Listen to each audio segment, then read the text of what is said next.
Good evening. आज मैं आप सबों के लिए इंग्लिश मीडियम का ही वीडियो लेकर के आया हूं।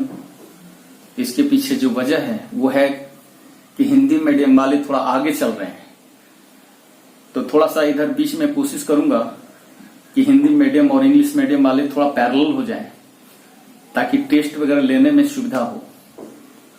अभी थोड़ा सा हिंदी मीडियम वाले बैच के विद्यार्थी के लिए जो वीडियो है वो आगे बढ़ा हुआ है। खैर कोई बात नहीं, मैनेज करना मेरा काम है, मैं मैनेज करूंगा। आज मैं आप लोगों को यूटिलिटी, जो पिछला वीडियो था मेरा, उसमें मैंने बताया था यूटिलिटी का डेफिनेशन और उसका कैरेक्टरिस्टिक्स एंड मेजरमेंट। आज मैं यूटिलिटी के जो कंसेप्ट है, टोटल यूटिलिटी और मार्जिनल यूटिलिटी, उसको आप लोगों के समक्ष रखूंगा। थोड़ा ध्यान देंगे, छोटा वीडियो होगा। इसमें केवल जानना है कि टोटल यूटिलिटी क्या है, मार्जिनल यूटिलिटी क्या है और ये दोनों कैलकुलेट कैसे होते हैं। तो सबसे पहले तो मैंने डेफिनेशन लिख करके रखा है टोटल यूटिलिटी का, मार्जिनल यूटिलिटी का, फॉर्मूला का स्पेस छोड़े हुए हैं। डेफिनेशन को समझने से पहले थोड़ा सा पिछले वीडियो को आप रिमाइंड करके देखें। उसमें मैंने बताया था कि यूटिलिटी का मेजरमेंट जो किया जाता है उसके दो अप्रोच हैं, एक मार्शल का कार्डिनल अप्रोच और दूसरा एलन हिक्स का ऑर्डिनल अप्रोच। मार्शल ने क्या कहा था, पीछे के क्लास का ही थोड़ा सा मैं रिपीटिशन कर रहा हूं।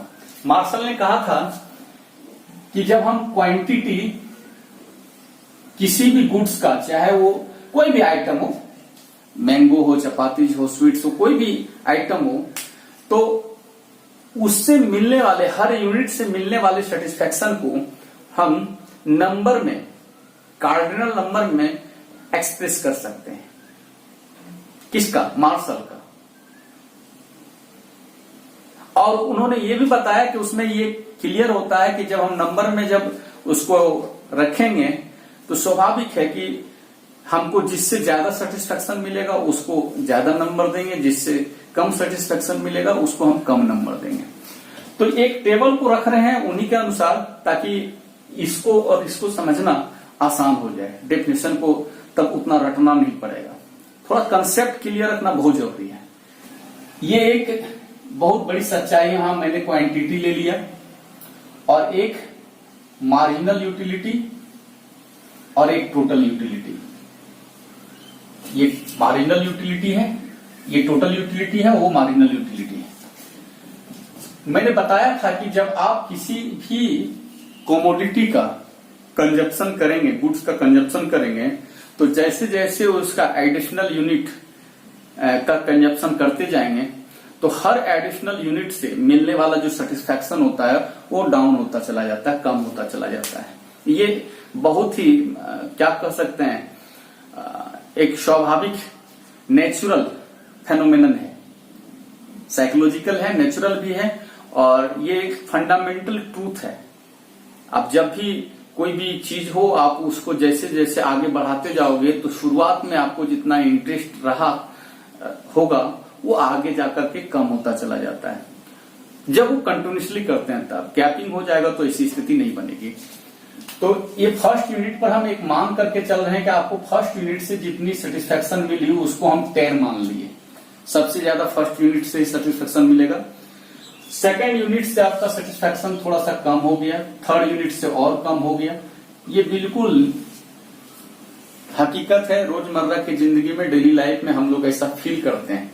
एक रोटी खाते हैं, जितना आपको मजा आया दूसरे में नहीं आता है, तीसरे में और कम होता जाता है। तो यानी कि हर यूनिट जो है चपाती का, उससे मिलने वाला सेटिस्फेक्शन कम होता चला जाता है। और एक समय तो ऐसा आ जाता है कि एक ऐसे यूनिट पर, एक ऐसे पॉइंट पर आप पहुंच जाओगे जहां पर कि आपको उससे जरा सा भी सेटिस्फेक्शन नहीं मिलेगा, तो वहीं पर आप चपातीज को कंजप्शन करना या उसको कंज्यूम करना, यानी कि उसको खाना आप बंद कर देते हैं। तो फोर्थ से आपका, फिफ्थ से 2 और 6 से 0, ये कि हम ऐसे बता दी हैं आपको। ये 6 यूनिट पर आकर का आपका सेटिस्फेक्शन 0 हो गया, 7th यूनिट को लेंगे तो ये माइनस में चला जाएगा। अब यहां पर हम टोटल यूटिलिटी को पहले देखेंगे। टोटल यूटिलिटी में क्या है? It is the summation of marginal utility, यानी मार्जिनल यूटिलिटी को आप ऐड करते हैं।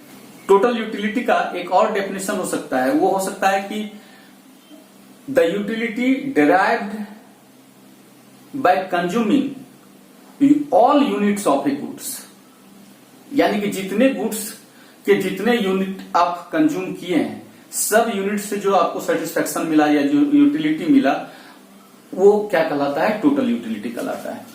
उसको आप देख सकते हैं, आपके स्क्रीन पर आ रहा होगा, तो स्क्रीन के हिसाब से आप काम चला लेंगे इस डेफिनेशन को। ज्यादा मैंने नहीं लिखा, मैंने एक ही डेफिनेशन लिखा है। तो टोटल यूटिलिटी क्या है? It is the summation of marginal utility. तो हम जब फर्स्ट यूनिट में आएंगे तो यहां पर केवल मार्जिनल यूटिलिटी अभी 10 ही है, तो इसलिए ये 10 ही रहेगा। फिर समेशन ऑफ मार्जिनल यूटिलिटी का मतलब होता है कि मार्जिनल यूटिलिटी को आप ऐड करते जाएं। तो सेकंड यूनिट पर जब टोटल यूटिलिटी देखेंगे तो फर्स्ट यूनिट का मार्जिनल यूटिलिटी और सेकंड यूनिट का मार्जिनल यूटिलिटी दोनों मिला के कितना हो जाएगा? 18। यानी कि ये हम आपको डेफिनेशन के हिसाब से बता रहे हैं।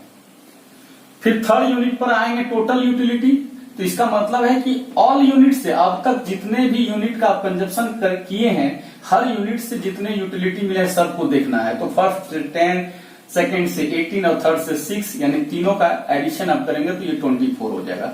इसी तरह से आप आगे भी इसको कैलकुलेट कर लेंगे। 30, फिर ये यहां पर तो 6 यूनिट से कोई यूटिलिटी नहीं मिला है, इसलिए ये 30 का 30 रहा। 7th में आपको प्लस में तो नहीं है, माइनस में है, तो इसलिए ये 28 होगा। फॉर्मूला के अनुसार यदि हम चले तो टीयू का जो फॉर्मूला होगा वो लिखाएगा समेशन ऑफ एमयू, यानी कि एमयू का आपको एडिशन करना है। टीयू का मतलब आपको पता है, यहां लिख देना है, टोटल यूटिलिटी, और समेशन ऑफ एमयू का मतलब हो गया सम ऑफ एमयू, यानी एमयू को आपको प्लस कर देना है। तो आप एमयू को प्लस करते चले जाइए। आपको ये नंबर पता नहीं है कि यहां पर टोटल यूटिलिटी क्या होगा, तो आप देख लें यहां तक जितने यूनिट का कंजप्शन किए सबका मार्जिनल यूटिलिटी जोड़ना है। 10, 8, 18, 18, 6, 24 और 24 और 4, यानी कि 28। ऐसे करके आपको टोटल यूटिलिटी का कैलकुलेशन करना है। अब आते हैं मार्जिनल यूटिलिटी। मार्जिनल यूटिलिटी क्या है? मैंने क्या लिखा? The additional utility obtained by consuming 1 additional unit of A goods. मतलब आप जब एक एडिशनल यूनिट का कंजप्शन करेंगे तो उस एडिशनल यूनिट से कुछ ना कुछ आपको सेटिस्फेक्शन मिला होगा। जो सेटिस्फेक्शन मिलता है वही मार्जिनल यूटिलिटी होता है। तो चूंकि अभी मार्जिनल यूटिलिटी को हमको यहां पर कैलकुलेट करके दिखाना है, तो इसके लिए हमको क्या करना है? समझने के लिए एक काम कर सकते हैं, टोटल यूटिलिटी को रहने देते हैं, यहां पर मार्जिनल यूटिलिटी को हटा देते हैं, और डेफिनेशन विथ फॉर्मूला दोनों के हिसाब से हम देखेंगे कि कैसे मार्जिनल यूटिलिटी का कैलकुलेशन हो पाता है। पहले देखेंगे एडिशनल यूटिलिटी। तो यहां पर अगर हम फर्स्ट यूनिट की बात करें तो इसके ये यूनिट का एडिशनल कैसे पता चलेगा? तो जब फर्स्ट यूनिट यहां है तो इससे पहले 0 रहा होगा। तो 0 जब ये रहा होगा, हम कोई प्रोडक्ट या कोई यूनिट का कंजप्शन ही नहीं किए, तभी सेटिस्फेक्शन भी मेरा क्या होगा? 0 होगा। यहां पर टोटल यूटिलिटी भी क्या होगा? 0 होगा। अब 1 एडिशनल यूनिट हुआ ये, यानी एक एक्स्ट्रा यूनिट का कंजप्शन किए, तो इसके कारण हमको एक्स्ट्रा सेटिस्फेक्शन कितना मिला? 0 से 10, यानी एक्स्ट्रा सेटिस्फेक्शन कितना मिला? 10। फिर 1 एडिशनल यूनिट, यानी एक यूनिट और कंज्यूम किए, तो अब हमारा सेटिस्फेक्शन 10 से कितना हो गया? 18। तो फर्स्ट यूनिट पे 10 था, अब एक यूनिट और बढ़ गए, ये 10 से 18 हो गया। तो इसका मतलब है सेकेंड यूनिट का जो हमको सेटिस्फेक्शन मिला वो कितना मिला? 8 मिला। फिर हम एक यूनिट और किए तो 2 यूनिट तक टोटल 18 था, अब एक यूनिट और बढ़े, यानी थर्ड यूनिट पे आ गए, तो इसका मतलब है कि थर्ड यूनिट से हमको कितना मिला? तो ये जब सेकेंड यूनिट तक 18 है, थर्ड यूनिट किए, यानी 3 यूनिट हम कर लिए, तो ये 18 से 24 हो गया। इसका मतलब यहां पर एक एक्स्ट्रा यूनिट से हमको जो एक्स्ट्रा सेटिस्फेक्शन मिला, तो इन दोनों का डिफरेंस 24 और 18 का कितना हो जाएगा? 6। ऐसे करके हम कैलकुलेट कर सकते हैं 4, 2, 0, चूंकि इसमें तो कोई एक्स्ट्रा यूटिलिटी नहीं मिला, ये -2। फॉर्मूला पर यदि हम आए तो फॉर्मूला में लिखेंगे MU is equal to delta T U by delta Q. MU का मतलब आप लोग को पता है, marginal utility. Marginal utility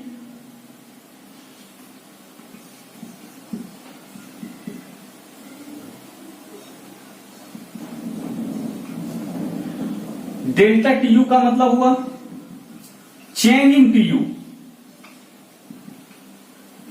delta का मतलब ही होता है changing. Delta Q change in quantity. Change in quantity.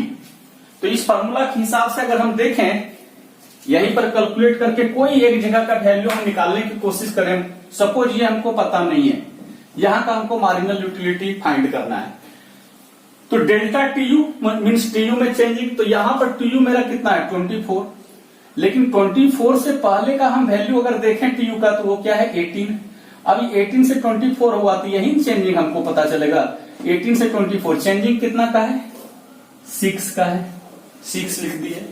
By delta Q quantity मेरा सेकेंड से थर्ड हो गया, यानी कि ये कितना चेंज हुआ 1 यूनिट। यहां पर कितना चेंज हुआ था ये 6 यूनिट। तो डेल्टा क्यू कितना आ गया 1, तो 6, यानी यहां पर हम 6 डाल देंगे। एक चीज है कि जब भी मार्जिनल पूछता है तो 1 यूनिट का ही पूछता है। जब 1 यूनिट का पूछता है तो नीचे जब हम 1 डालेंगे, क्योंकि 1 यूनिट ही चेंजिंग आ रहा है हर जगह। और मार्जिनल जब भी किसी चीज का फाइंड करना होगा, अभी यूटिलिटी पढ़ रहे हैं हम लोग, बाद में कॉस्ट भी पढ़ेंगे, रेवेन्यू पढ़ेंगे, प्रोडक्शन पढ़ेंगे, वहां पर भी एमपी है, एमसी है, एमआर है, ये मार्जिनल का चलेगा।